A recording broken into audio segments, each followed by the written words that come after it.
Muito boa tarde a todos. Sr. António Arnaud, Sr. Jorge Simões, Sra. Rita Pinto, Sr. Casimiro Dias, estimados amigos, vou-me permitir não citar para não omitir nenhum de vós e não cometer pecados de omissão indevidos. Para a minha geração e para as gerações à volta de mim, o Serviço Nacional de Saúde é qualquer coisa muito nosso. Ele nasceu, cresceu e foi crescendo connosco. Portanto, nós sentimos em relação ao Serviço Nacional de Saúde uma relação que é mais do que familiar.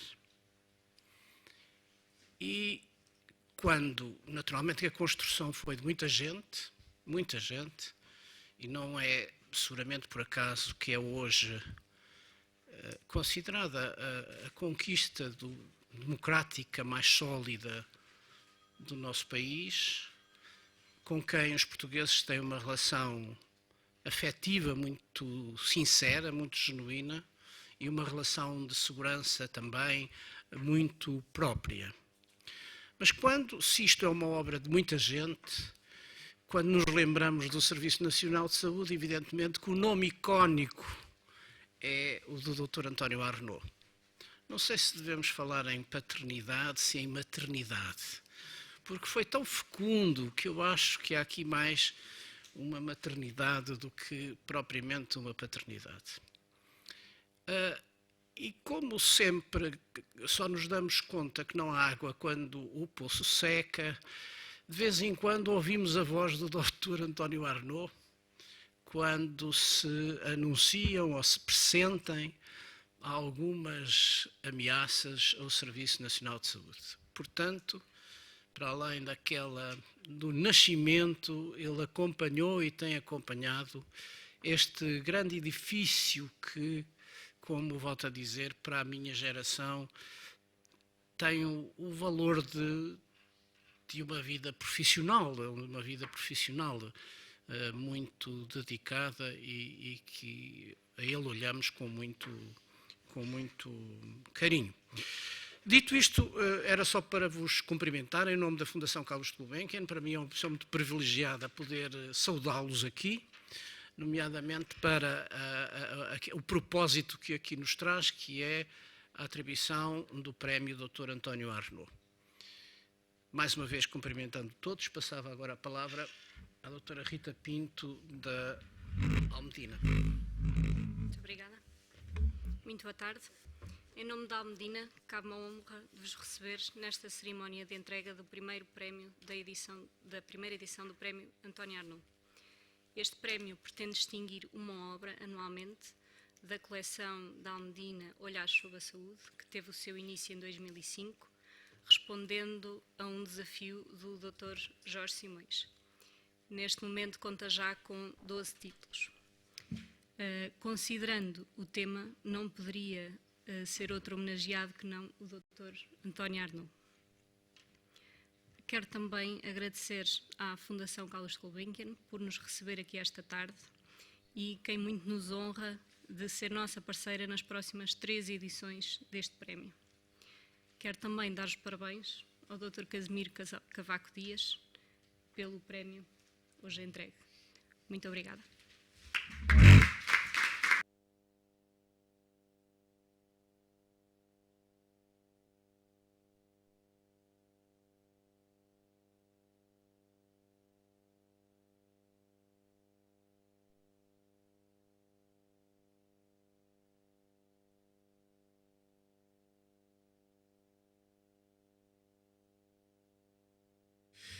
Mas permitam-me, antes de mais, cumprimentar todos os presentes, agradecer todas as amabilidades que aconteceram a propósito deste prémio e 2 ou 3 palavras iniciais sobre a história do prémio. O professor Correia de Campos está ali sentado e eu coordenámos a edição do livro 40 anos de Abril na Saúde e convidámos outros autores para se juntarem a nós na elaboração do livro. E quando o livro foi publicado, em 2014, pensámos que o produto nos dedos do autor pudesse reverter a favor de um prémio que distinguisse o melhor trabalho sobre a investigação em sistemas de saúde e que esse prémio se chamasse António Arnaud. Os autores concordaram de imediato, o Dr. António Arnaud também concordou, pode falar à vontade. António Arnaud também concordou de imediato e Edições Almedina associou-se a este prémio. E, portanto, a este respeito deste prémio, queria fazer 5 breves referências. A primeira referência ao Dr. António Arnaud, que me desculpem todos os outros, na medida em que o seu exemplo de seriedade, de honestidade, nos incentiva a trabalhar nesta área e também, porque não, de inovação. O que de mais inovador terá acontecido na nossa vida democrática do que a criação do Serviço Nacional de Saúde no final dos anos 70. E, portanto, como o livro é sobre inovação, o SNS foi talvez aquilo que de mais inovador se criou, de positivamente inovador, se criou em Portugal. Depois há a Fundação Carlos Gulbenkian, não só por nós estarmos aqui, como também por apoiar financeiramente o prémio nas 3 próximas edições. Visto que os direitos de autor esgotam-se, embora o livro seja um êxito, os direitos de autor esgotam-se neste prémio e o Dr. Casimiro hoje vai receber aquilo que eventualmente os autores receberiam se não prescindissem dos direitos de autor. Mas, portanto, a Fundação Carlos Gulbenkian assegura o financiamento do prémio nas 3 próximas edições. Aliás, a Fundação, em relação à Fundação, está tudo quase dito. Eu estava com o professor Gomes Canutilho há pouco, cheguei mais cedo, com o Dr. António Arnaud, e lembrei-me do capítulo do livro que fizemos, o professor Correia de Campos e eu, para o livro comemorativo dos 50 anos da Fundação Carlos Gulbenkian, e eu descobri algo que não sabia que existia, ou melhor, que não sabia que existia naquela dimensão, que é o espaço de liberdade. Ou seja, o professor Correia de Campos foi convidado para Ministro da Saúde na altura e, portanto, fiquei eu, não sozinho, naturalmente, mas com mais trabalho do que era suposto a ficar, e passei algumas semanas aqui na Fundação, num gabinete ao lado da administração e podendo consultar tudo aquilo que quisesse. Eu já passei por várias organizações, nunca me aconteceu poder ter este espaço de liberdade de quero ver as atas da administração, quero ver isto ou aquilo, e portanto, também queria distinguir no sentido de sublinhar que, além de tudo aquilo que já foi dito a propósito da Fundação, há este espaço de liberdade que não é propriamente comum nós sentirmos em todas as organizações por onde passamos, de uma forma ou de outra. Depois, uma palavra para Edições Almedina. A doutora Rita Pinto já falou. A Fundação Edições Almedina, o Grupo Almedina, apoiou de uma forma significativa a edição de livros desta coleção, Olhares sobre a Saúde, e agora, digamos, tem o risco de publicar os livros que são premiados, e, portanto, já não nomes tão distintos quanto aqueles que até agora publicaram estou a pensar em Correia de Campos, ou Constantino Sá Clarides, ou Pedro Pita Barros, ou Paulo Santana, que estava há pouco aqui, ainda está, mas agora, eventualmente, nomes um pouco mais anónimos e, portanto, pode aparecer um Stiglitz, mas pode aparecer alguém que não seja tão famoso e, portanto, seja não a ruína do Grupo Almedina, mas causar algum pequeno embaraço financeiro. Portanto, muito obrigado também às Edições de Almedina. Depois, um agradecimento também aos membros do júri que vão ter agora o trabalho, a seguir ao trabalho que o professor Correia de Campos e eu fizemos, que são o professor Alexandre Abrantes, que está aqui, o professor Jorge Soares, que está aqui também, e o professor Paulo Ferrinho, que não está por razões de saúde ligeira, não é questão para nos preocuparmos. E, finalmente, ao Dr. Casimiro Cavaco Dias, dizer-lhe que é um prazer estar aqui a apresentar o seu livro. O nosso trabalho não foi muito complexo, os outros trabalhos tinham qualidade, mas, manifestamente, o seu trabalho foi o melhor. Este livro, diz o autor logo na introdução, resulta de uma investigação que ele fez, começada na Escola Nacional de Saúde Pública, em 2007, a propósito do mestrado em Saúde Pública, e depois continuado esse trabalho em termos de investigação que ele foi fazendo como especialista da Organização Mundial de Saúde em Copenhague, noutros locais, agora em Luanda. Aliás, diz Constantino Saclarides no prefácio do livro, trocando o frio conforto de Copenhague pelo bulício desafiante de Luanda. Espero que os adjetivos estejam corretos do seu ponto de vista, bem entendido. Depois, ao longo do texto, o que é que acontece? Bom, o autor dialoga com os seus informantes, ou seja, o autor tem um conjunto aplicou um questionário a membros do Conselho de Administração de hospitais públicos, depois fez entrevistas a membros do Conselho de Administração de 5 hospitais considerados inovadores e depois criou uma técnica de grupo nominal para criar consensos em relação àquilo que ele pretendia investigar, que é exatamente porque é que uma organização apresenta maior capacidade de inovação do que outra. Portanto, o livro anda à volta disto, da inovação e da inovação nos hospitais.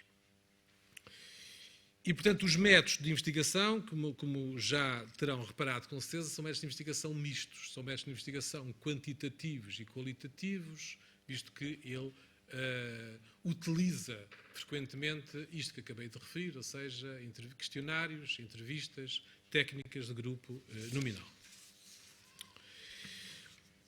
Ora bom, e portanto existe esta dialética que o autor procura e consegue, dialética na relação com os seus informantes, e ele, na verdade, recolhe dos seus informantes informação que é importante para o livro, mas também influencia, do ponto de vista doutrinário, aquilo que vão sendo os contributos de cada um dos seus informantes.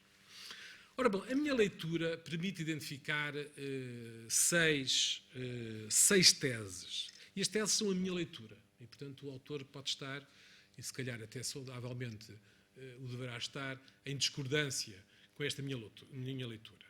E a primeira tese é esta. É da centralidade da inovação organizacional. A centralidade da inovação organizacional. Ou seja, nós tradicionalmente associamos inovação à inovação tecnológica, os novos medicamentos, as novas tecnologias. O autor coloca a tónica na inovação organizacional como sendo aquela que é fundamental reter. E depois diz, bom, a inovação está na agenda dos hospitais públicos portugueses, 86% dos inquiridos, sublinha o estudo, para 86% dos inquiridos, o foco da inovação assenta no desenvolvimento organizacional mais do que na mera aquisição de novas tecnologias. O autor não faz, poderíamos eventualmente fazê-lo, se houvesse tempo da nossa e da vossa parte, o autor não avança com exemplos concretos da inovação organizacional.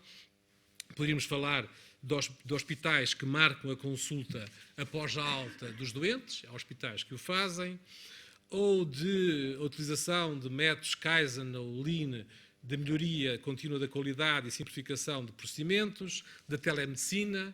Por que não sair dos hospitais e falar das unidades de saúde familiar, que talvez sejam, professor Correia de Campos, agora não houve, talvez tenham sido das inovações organizacionais mais significativas na vida do sistema e do Serviço Nacional de Saúde. Nós temos estudado as OSF, estamos neste momento a estudar as GFCS versus o modelo, entre aspas, convencional de cuidados subprimários, mas, portanto, a propósito de inovação organizacional, que é a minha primeira tese na leitura que faço do seu livro, na inovação organizacional poderíamos ter avançado em relação a aspectos concretos. A segunda tese é sobre a força das relações de cooperação numa estratégia de inovação em saúde. Cooperação. Portanto, a palavra-chave aqui é a palavra cooperação. E o autor fala-nos da cooperação interna, mas fundamentalmente da cooperação externa, como um fator de maior influência na capacidade de inovação dos hospitais. E depois diz-nos, os hospitais integrados numa rede de cooperação externa apresenta uma probabilidade quase 7 vezes maior de desenvolver inovação. Uma probabilidade quase 7 vezes maior de desenvolver inovação.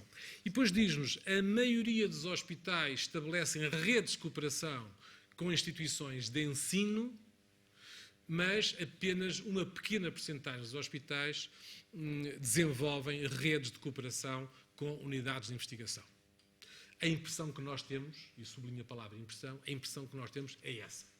Ou seja, com certeza que cooperação com faculdades de medicina, com escolas de enfermagem, ou escolas de tecnologia, é aquilo que nós verificamos. Em relação a unidades de investigação, os grandes centros hospitalares, com certeza que sim, os IPOs também, ao nível do comum dos hospitais, a investigação é naturalmente mais reduzida. Se bem que o facto de muitos hospitais estarem integrados agora no Health Cluster tem dinamizado a investigação nesses mesmos hospitais. A terceira tese da minha leitura é a importância de uma cultura de learning organization nas instituições de saúde. O que é que o autor nos diz? Bom, diz-nos fundamentalmente isto. A capacidade de aprendizagem do sistema de saúde é essencial para aplicar evidência empírica na prática clínica em tempo real. Ou seja, esta partilha de informação deve ser uma rotina da vida, neste caso dos hospitais, podemos falar de outras unidades de saúde, e adiantaria eu a necessidade de uma cultura de qualidade e também de preocupações com aspectos como a acreditação, a certificação, como aspectos deste learning organization nas instituições de saúde e concretamente nos hospitais. Portanto, repetindo brevemente, primeira tese, inovação organizacional. Segunda tese, a cooperação, especialmente a cooperação externa. Terceira tese, learning organization nas instituições de saúde. Quarta tese, versa sobre o desenvolvimento profissional contínuo e o aproveitamento máximo das competências individuais na equipa de saúde. O autor utiliza um estudo da Comissão Global Independente da União Europeia sobre profissionais de saúde que propõe um quadro estratégico para a educação dos profissionais de saúde com o objetivo de alcançar um equilíbrio entre as necessidades de saúde, a oferta de competências pelo sistema de saúde e a procura de competências pelo sistema de saúde e a oferta de competências pelo sistema de educação. E, portanto, este triângulo, como um triângulo que deve caminhar para ser virtuoso, ou seja, necessidades de saúde, a oferta do sistema de educação e a procura pelo sistema de saúde. E a que propósito é que ele fala de desenvolvimento profissional? Porque diz a interdependência na educação corresponde à aprendizagem interprofissional capaz de quebrar os atuais silos profissionais, ao mesmo tempo que se promovem relações de colaboração em equipas mais eficientes. E depois diz, as novas competências consistem, sobretudo, em interligar os conhecimentos de diferentes domínios, desafiando os tradicionais limites organizacionais e profissionais. Na verdade, o nosso sistema de saúde está muito voltado para os profissionais e está menos voltado para as equipas, digamos, não individuais, por um lado. E, por outro lado, ainda não iniciámos nenhuma discussão sobre o revisitar as competências dos profissionais de saúde. A área que está, digamos, na agenda de vários países, de alguns já está mais do que na agenda, caso do Canadá ou da Grã-Bretanha ou até dos Estados Unidos, e nós estamos ainda num processo inicial de verificar até que ponto é que as profissões de saúde hoje têm ou não as competências que lhe advêm da formação que vão adquirindo, não só a formação inicial, como também a formação depois das escolas de onde provém. A quinta tese é sobre a flexibilidade organizacional dos hospitais como condição de sobrevivência num ambiente turbulento. E diz o autor, os resultados do estudo sugerem que a inovação implica maior flexibilidade interna através da integração de funções e serviços. assim como maior flexibilidade externa através da participação e amplas redes de cooperação. Em relação à cooperação, já falámos anteriormente, aqui a questão fundamental que se coloca é a questão da flexibilidade interna num ambiente turbulento. O exemplo que me ocorre é o exemplo da cronicidade e de uma população mais envelhecida. Esta afirmação é uma afirmação gasta, mas é verdadeira, e, portanto, o exemplo da cronicidade leva a que os hospitais tenham que se organizar de uma forma diferente, não propriamente para situações agudas em que o doente tem alta, mas para situações em que o doente sistematicamente utiliza aquela unidade de saúde. E, portanto, a flexibilidade organizacional dos hospitais deve ser, digamos, um ponto de agenda presente de cada organização e, neste caso, de cada hospital. Finalmente, a sexta tese, que é a perspectiva de valor em termos de inovação em saúde, foca sobretudo em resultados e a unidade para medir esse valor traduz-se em integração das respostas às necessidades em saúde. Ou seja, as duas palavras-chave aqui são valor e são integração. Por um lado, valor no sentido que nós devemos ter uma percepção de que o valor em saúde é aquilo que interessa verdadeiramente, portanto, o resultado final, por um lado, e por outro lado, que esse resultado final só se identifica através de uma visão sistémica de todo o conjunto de intervenções. O exemplo da diabetes e do programa Diabetes que a Fundação Carlos de Gulbenkian promove e incentiva é provavelmente um bom exemplo. Eu não estive cá na apresentação do programa, mas deve ser provavelmente um bom exemplo daquilo exatamente que o autor está a dizer e daquilo que eu tento reproduzir. Ou seja, o valor que se pretende identificar é um resultado final que deve ser um resultado virtuoso, e o resultado virtuoso é, de preferência, evitar a doença. E a segunda questão fundamental é exatamente essa, a integração. Não faz sentido nós sermos muito bons na promoção da saúde, ou sermos muito bons apenas nos cuidados hospitalares. Nós temos de ser muito bons em todo o ciclo que vai promover e vai conferir valor à saúde. E, portanto, aqui o autor chama a atenção, mesmo que seja de uma forma tautológica, mesmo que tudo isto já esteja dito. Aliás, este é um aspecto que me parece importante no livro do Casimiro. Tanto assim, já o conheço há bastante tempo, desculpem a ausência de títulos, que é o facto de este livro arrumar as ideias. Se me perguntarem, traz alguma ideia subversiva? Não traz nenhuma ideia subversiva. E se calhar eu gostaria de um pouco mais de caráter radical em algumas das suas afirmações ou em alguma das suas propostas. Agora, o que é importante neste livro é que ele é um livro que arruma as nossas ideias. E mesmo que as nossas ideias lá estejam, ele diz-nos de uma forma clara como é que tudo isto se deve desenvolver. E, portanto, como este é um dia de festa e não há nada pior do que um tipo aborrecido para estragar a festa, é melhor ser breve e dizer em síntese o que é. Que este é um texto erudito e, portanto, desenganem-se aqueles que procuram um texto levezinho que se lê na praia, embora esse aspecto agora esteja um bocadinho ultrapassado. Portanto, é um texto erudito, resultado de muitas leituras, muitas reflexões e também muita experiência, apesar de só ter cabelos pretos, da experiência que o autor tem.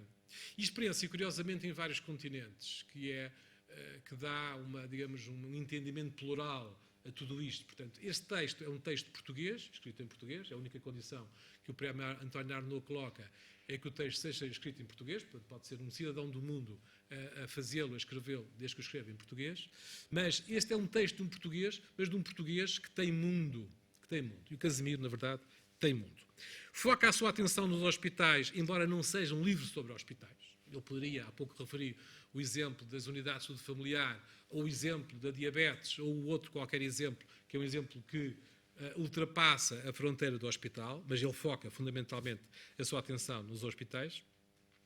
Portanto, não desenvolve soluções concretas. Portanto, quem está à espera de soluções concretas para a inovação organizacional, ou para a cooperação, ou para o que quer que seja, não temos aqui situações concretas, nem temos aqui receitas. Temos, sim, ideias bem organizadas, mas não propriamente soluções concretas. Portanto, é um trabalho de raiz académica, mas que deve ser lido por todos os que se interessam pelos temas da inovação em saúde. É uma boa leitura, é um guião para a mudança. A frase que eu escrevi há 10 minutos não, há 1 hora atrás, foi guião para a mudança. Isto é um bom guião para a mudança. E, portanto, é uma boa leitura para os políticos, em especial para quem vai preparar uma estratégia para a saúde. Muito obrigado e parabéns.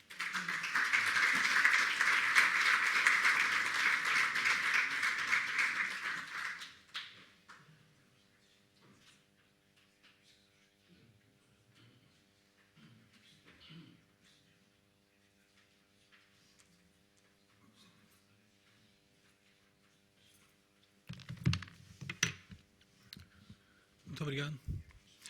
Hoje, se me permite, é o momento ideal para agradecer às pessoas que inspiraram e apoiaram este longo percurso de análise do sistema de saúde em Portugal e que resume neste livro de poucas páginas, 200, mas é um longo percurso.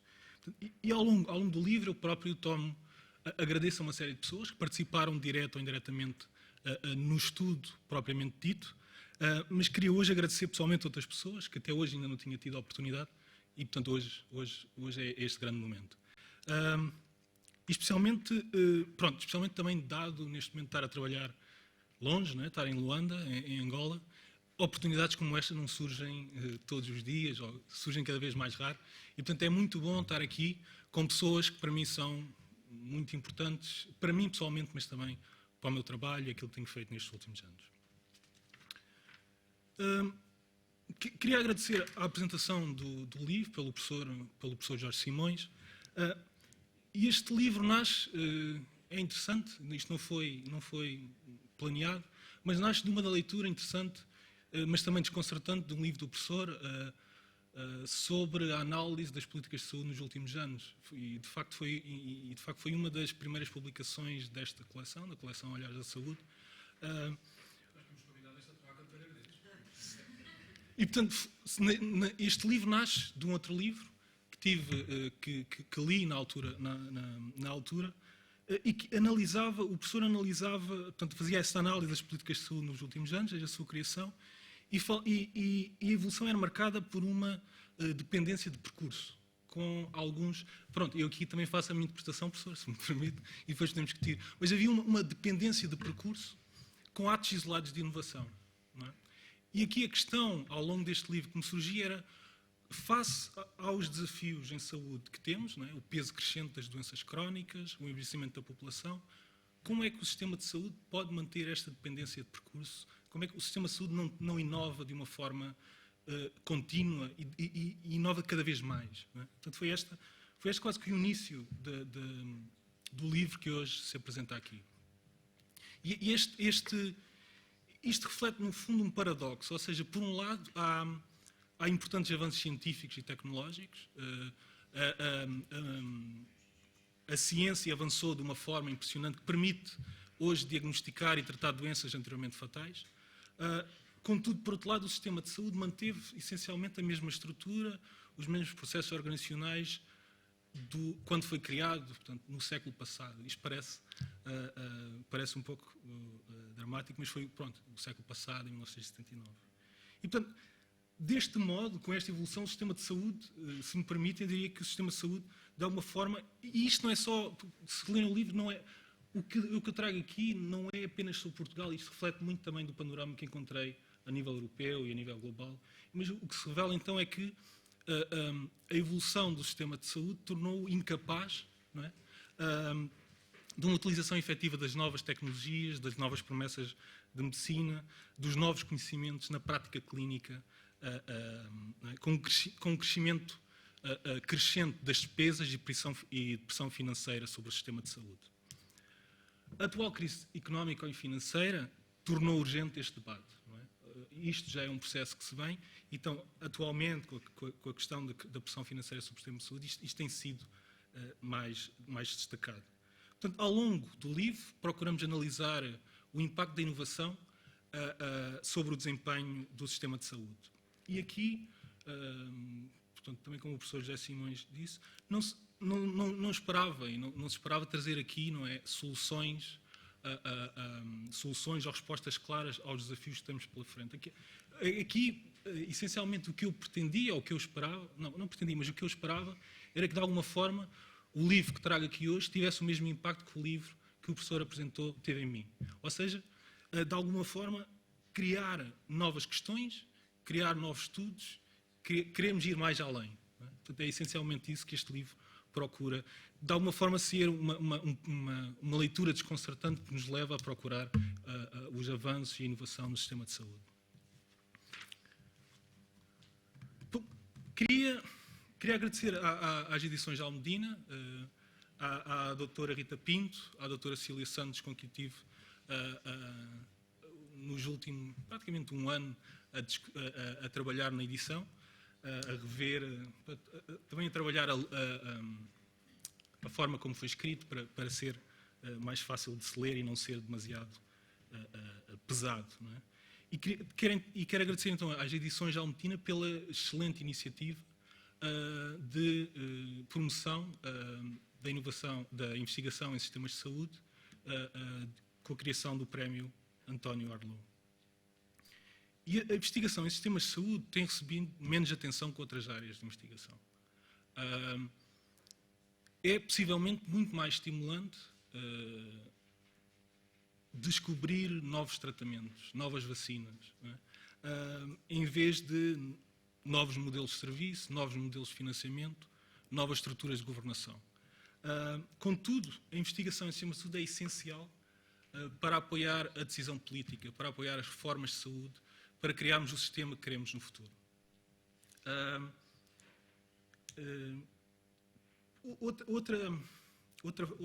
Outro ponto da investigação em sistemas de saúde é que a investigação em saúde é muito prática, está muito ligada à prática, está muito ligada à política e menos com testar hipóteses científicas que implicam outros caminhos que vamos ter. E, portanto, é mais também, como também se reflete no livro, é muito também da nossa análise, das nossas discussões, do nosso debate, que surge o conhecimento em sistemas de saúde. Mas, por outro lado, também, para além de apoiar a decisão política, não é, as formas de saúde, é também importante para informar o debate. E o debate alargado sobre, então, o futuro que nós queremos, o futuro do sistema de saúde. E, deste modo, aqui de destacar que a disseminação dos resultados deste estudo, não é, uma coisa que seria útil, é que não se foca apenas no habitual público-alvo, é, os decisores políticos, os gestores. O que se procura aqui é que este livro consiga chegar aos profissionais de saúde, aos profissionais da indústria tecnológica, aos utilizadores de serviços, ao cidadão em geral, aos investigadores, e que, de alguma forma, com este livro possam encontrar uma linguagem comum de discussão e de ideias conjuntas, que é muito o que o livro traz. É a importância da cooperação entre os diferentes setores para encontrar espaço para inovação. Portanto, esta iniciativa tem esse mérito. E agora também com o apoio da Fundação Carlos Gulbenkian esperamos avanços importantes na promoção da investigação em sistemas de saúde, em Portugal e no mundo nos próximos anos. Em terceiro lugar, queria aqui agradecer aos meus professores. Não é? Aqui o professor Correia de Campos, com quem tive a oportunidade de conhecer na Escola Nacional de Saúde Pública, e ao professor Sá Clarides, com quem tive a oportunidade de trabalhar muito próximo. E, portanto, aqui tive a oportunidade de trabalhar, de aprender, mas também de abrir a minha perspectiva do que é o sistema de saúde. Acho que o professor Sá Clarides reflete um pouco isso no prefácio, e a perspectiva que se abriu é uma perspectiva que vai muito além dos hospitais e dos serviços de saúde. É uma perspectiva que inclui uma vasta gama de atores, que todos contribuem direto ou indiretamente para a saúde e para o desempenho dos sistemas de saúde. Estamos incluindo as escolas, incluindo as universidades, incluindo as unidades de investigação, a indústria tecnológica. Por outro lado, o Serviço Nacional de Saúde não tem apenas a sua dimensão nacional, não é apenas... tem uma dimensão local e tem uma dimensão global cada vez mais importante e que precisamos de compreender melhor. O desempenho do sistema de saúde depende da capacidade das comunidades locais promoverem a saúde, prevenirem a doença, através de redes de cooperação entre os diferentes setores. E aqui iniciativas que conhecemos em Portugal, como as cidades saudáveis, ou as estratégias locais de saúde, são exemplos claros do poder que esta cooperação entre os diferentes setores tem em termos de saúde, em termos de desempenho do sistema de saúde. E, portanto, as decisões não se tomam apenas, não é? Em Lisboa, acontecem em Faro, em Cavaleiros, em Coimbra.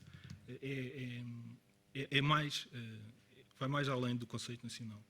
E, por outro lado, há ainda uma dimensão global dos desafios em saúde. E aqui, no tempo em que estive na OMS Europa, acompanhamos muito próximo o impacto da crise económica na saúde e nos sistemas de saúde, mas também a forma como os países encontravam soluções para estes problemas.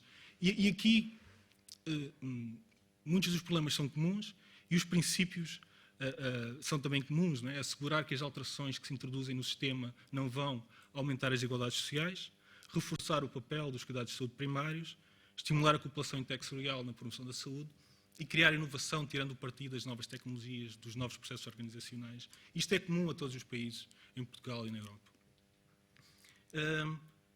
E pronto, e temos hoje muitos outros exemplos desta dimensão global da saúde. Temos a questão agora do ébola em África, temos a questão dos refugiados na Europa. E, portanto, há uma dimensão local e global que é preciso considerar na análise do sistema nacional de saúde. E por último, quero então agradecer a inestimável e ilustre presença do Dr. António Arnaud. Eu e o Serviço Nacional de Saúde nascemos no mesmo ano, no ano de 79, e eu acho que é importante compreender como tudo isto aconteceu. Não é? É importante compreender a criação do Serviço Nacional de Saúde para assegurar o direito à saúde a todos os cidadãos. E aqui a sua criação aconteceu por se terem reunido as condições políticas, as condições sociais, depois de uma reestruturação política da década de 70 em Portugal. O Serviço Nacional de Saúde é hoje um pilar central do Estado Social e um pilar central da democracia. Hoje, com a crise económica e financeira, o debate sobre a sustentabilidade do Serviço Nacional de Saúde, do sistema de saúde, em Portugal e na Europa, centra-se quase exclusivamente na sustentabilidade económica. Na sustentabilidade económica dos sistemas de saúde. E lidar com a sustentabilidade económica significa conceber melhores formas de definir prioridades na alocação dos recursos e tirar o máximo partido do potencial do sistema de saúde para criar valor em saúde. E, portanto, em princípio, isto não é muito diferente de outros sistemas que se confrontam com a questão de sustentabilidade. Portanto, aqui, ao longo do livro fala-se do valor da inovação enquanto resultados de saúde em relação aos custos associados. E é este valor que deve estruturar, que deve ser a base de estrutura da melhoria do desempenho do sistema de saúde. No entanto, a mudança do foco que temos do volume para o valor tem desafios importantes. Na verdade, um controle de custos, sem olharmos para os resultados, creio que falávamos isto antes desta reunião, podem ser contraproducentes, no sentido que podem conduzir, eventualmente, a falsas esperanças de redução de custos, mas que limitam a efetividade e comprometem a sustentabilidade a médio e longo prazo. E, portanto, com frequência, a melhor abordagem para reduzir custos passa por investir em serviços mais custo-efetivos, que possam, então, reduzir a procura ou a pressão sobre serviços menos custo-efetivos, mais especializados, como, por exemplo, os serviços de urgência. Os dados e ao longo do livro falamos nisto, sugerem que os investimentos em cuidados de saúde primários, na prevenção da doença, podem reduzir a pressão crescente, então, sobre o sistema de saúde e também nos serviços de urgência. Contudo, este livro, apesar desta discussão sobre a sustentabilidade económica, traz, não é, ou destaca a importância de alargar o debate para o debate sobre a sustentabilidade, para incluir também os aspectos sociais e os aspectos económicos, os aspectos sociais e políticos. É necessário considerar, então, as dimensões políticas e sociais dessa sustentabilidade. E, portanto, ao invés de um foco exclusivo nas questões económicas, é preciso também pensar os aspectos sociais, com o maior envolvimento dos diferentes setores da sociedade, na criação do sistema que queremos para o futuro e na procura de consensos políticos, os consensos políticos necessários para fazer estas reformas. Portanto, o futuro do sistema de saúde passa necessariamente por revisitar a finalidade com que o Serviço Nacional de Saúde foi criado e imaginar novas formas mais efetivas para acrescentar valor em saúde. E pronto, o sistema de saúde, como nós apresentamos neste livro, não é uma mera abstração. Não é? Ou seja, isto é uma das preocupações ao longo do livro, porque os sistemas de saúde podem trazer esta ideia de que um sistema de saúde é uma mera abstração, mas não é. Portanto, o que procurei aqui trazer é que o sistema de saúde é sobre as pessoas. E é sobre as pessoas que trabalham no sistema de saúde, os profissionais de saúde, as pessoas que gerem estes serviços, os gestores, as pessoas que investigam, as pessoas que estudam, as pessoas que criam novas tecnologias, novas opções de diagnóstico, novas opções de tratamento, que esperam um dia estas opções possam ser, de alguma forma, estar ao serviço das pessoas. E é sobretudo sobre as pessoas que utilizam, as pessoas que acreditam e utilizam o Serviço Nacional de Saúde, o sistema de saúde. E, portanto, este livro é dedicado, assim, a todas as pessoas, a todos os inovadores que todos os dias criam o futuro do sistema de saúde em Portugal. Obrigado.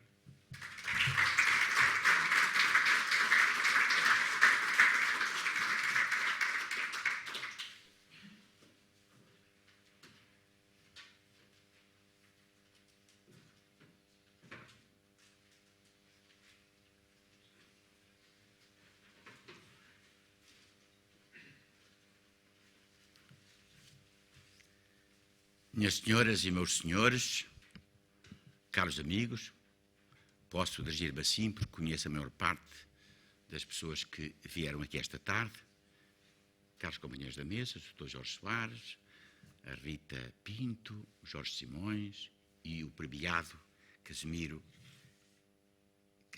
Cavaco Dias. Eu serei breve, mas sinto-me na obrigação e tenho o gosto de vos dirigir breves palavras. Vim cá por um sentido de gratidão, de reconhecimento, pela criação deste prémio, não pelo nome, que pouco vale,